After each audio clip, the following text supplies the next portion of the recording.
Den er lavet, som skal forestille, at min kunst er stridt i alle retninger. Jeg hedder Flemming Sørensen og er kunstner og bor i Tjæreborg. Det er svært at stå på mål for alverdens ting af titlen på den her billede. Og så er det lige med, hvad for en farve det er oppe i tiden nu. Altså, og det er nok den gule farve her. Jeg har altid været interesseret i noget nyt, altså at skabe noget, altså være kreativ. Det er altid hele mit landmandsliv også. Jeg vil gerne stå og reparere nogle maskiner og bygge en stald derhjemme og sådan forskellige sådan ting. Det vil jeg noget nyt, det vil jeg gerne jo. Jeg vil gerne stå ved et drejebænk, men jeg skulle jo også være landmand, og det gik jo. Man økonomi var ikke for godt, for jeg havde for lidt jord. Og så da jeg kom op og som altså lave noget for mig kunst, som altså som landmand dengang, det kunne jeg udfolde for mig, fordi så ville de andre, de ville jo grine af mig. Det passede ind som landmand, altså at være med sådan noget pjat. Altså der skulle hun ikke lave sådan noget. Altså det holdt der lidt afstand. Fordi siden jeg er en landmand, så har jeg fundet ud af, at vi skal passe på af natur. Det kan ikke bare sprøjte og ødelægge det. Altså vi skal passe på. Og så derfor der har en afdeling her med biodiversitet. Jeg er med til at sprøjte og forurene og gøde det alt for meget. Men det fandt jeg ud af, at det var så godt. Så begyndte jeg at spekulere over, at det var der i hvert fald noget skidt. Og så er der nogle tanker i gang med, at så graver der en sø derhjemme og planter en hel masse træer. Så har jeg da gjort lidt for det i hvert fald. Klima og CO2-udledning og alt det der.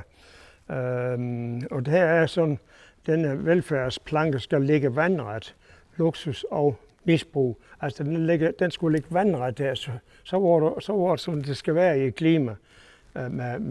Og her er jo der store grader, der, hvor det er for højt, altså af klima. Ja, det vil jeg op, og så viser årstal her. Vi er inde i det 29. århundrede her allerede, og der viste den 1,5 grad. Jeg tror, at den er lidt højere nu, og det er et par år siden, jeg har malet den her.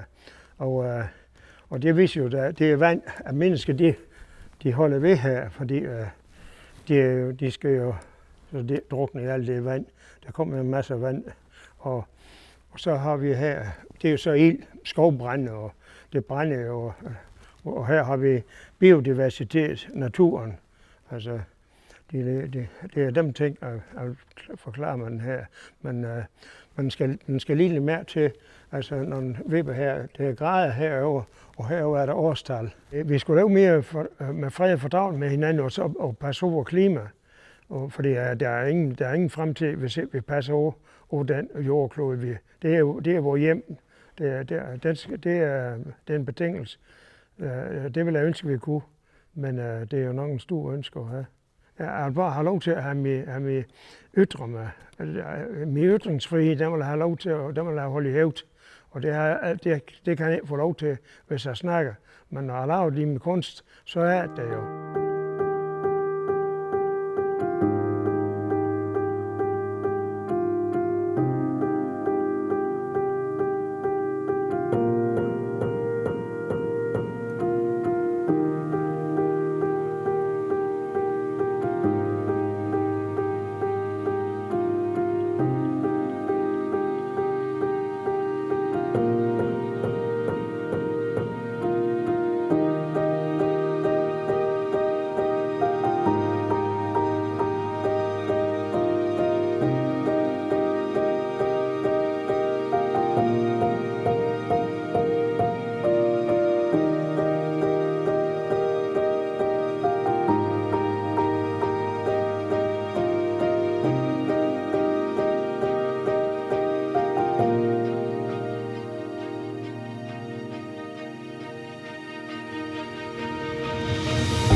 det er en kunstværk, jeg havde med i 2007, tror jeg det var, på den frie København.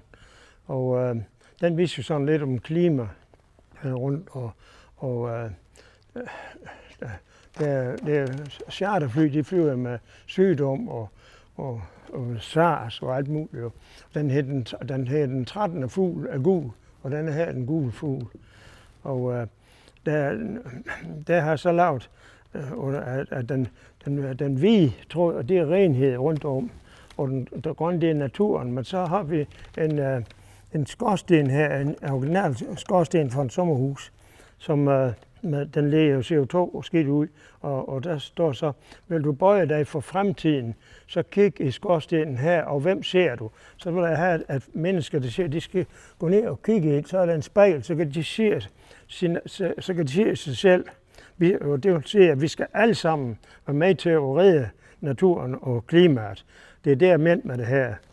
Det kan, hvor vi står bare passive.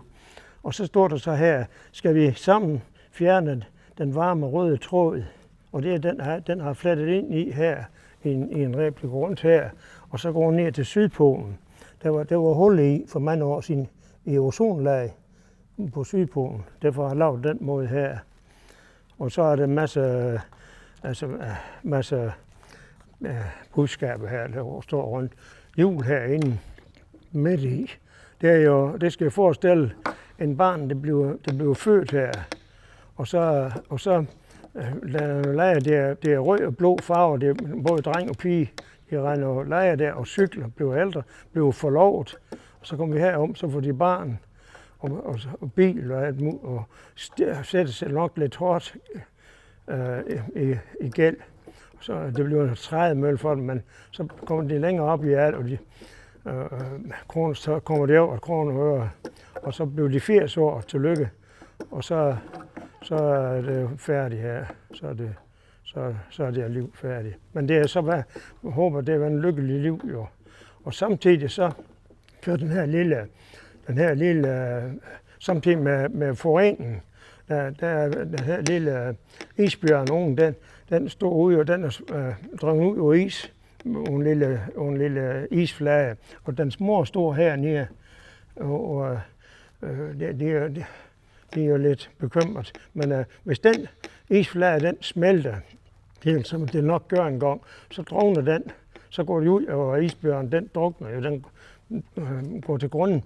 Det her, det er jordklode, og så har vi kanariefugl heroppe, og det vil sige, at hvis jeg tager og klipper den herover, lige smule i natur, den hænger i her i installation, den falder ned, så vender kanariefugl, den vender rundt og med hovedet nedad, og som det så viser, at nu er det færdigt, de hele. Altså, jeg har sådan fundet ud af, at jeg mig i liv interesserer mig meget for mennesker. Det kommer til udtryk i mine malerier. Altså, og selvfølgelig er der meget af mig selv i malerier. Det kan en anden kunstner og en maler, så det kan simpelthen det kan jeg undgå. Men det er jo alle dem indtryk, jeg får omkring fra fjernsyn og medier. Altså. Det er en verden i usikkerhed og krig, og der har jeg lavet en maleri for en snes år siden her. Altså den 21. århundrede en fremmedlegeme, og fredsstue, den flyver der. Jeg har sådan en indstilling om, at det går af Pommern til, når vi kommer i det 21. århundrede med krig og alt muligt. Mennesker, det kan styre, og det vidste jeg jo, de kan af. For der kan vi så se her, at der har 3 gynger, det er Rusland og USA og Kina. De gynger, som det passer dem, og er lysregulering for dem, er fornuftig her i verdens lysregulering. De er gavn i udu, og det er bare, de har grønt lys alle 3, for de kan gøre lige, hvad det passer dem. Og de små, de står i vejen, dem gynger de bare om, de falder ned, for eksempel EU og alle mulige andre små lande her i verden, de får en spark, og så gør de, som det passer dem. Her er en vej ud til Grønland, Arktis. Der er jo så ikke krig, men det forestiller mig, at det kunne blive rigtig farligt. Derfor har jeg sat den her dødningehur. For i 2032, omkring om 10 år, der skal de jo til at kæmpe om at grænse op ved Nordpolen, der er Rusland og Grønland og Canada, USA, hvad det er, alle dem lande der, de skal, og det skal de selv, det er ikke noget FN, de gør det skal de selv kæmpe om, så der bliver nok spektakel. Der er mange kunstnere, de prøver op, de har jo reklamer, de forstår, at de prøver op, de tjener mange penge med det samme. Og så er der egentlig sådan nogle originaler, som vi kan komme frem med, men altså, det er mit problem, hvem det skal have. Altså, jeg vil gerne have noget, jeg kan så give væk, som jeg gjorde dengang jeg blev syg, men hvor bliver det så til? Bliver så meget løv, eller bliver smidt væk, eller bare solgt for en lille skældning for at have en glad aften? Det er jo ikke min mening med det. Altså, det skulle gerne være noget, som vel ligesom passer over og er ved i mere ånd.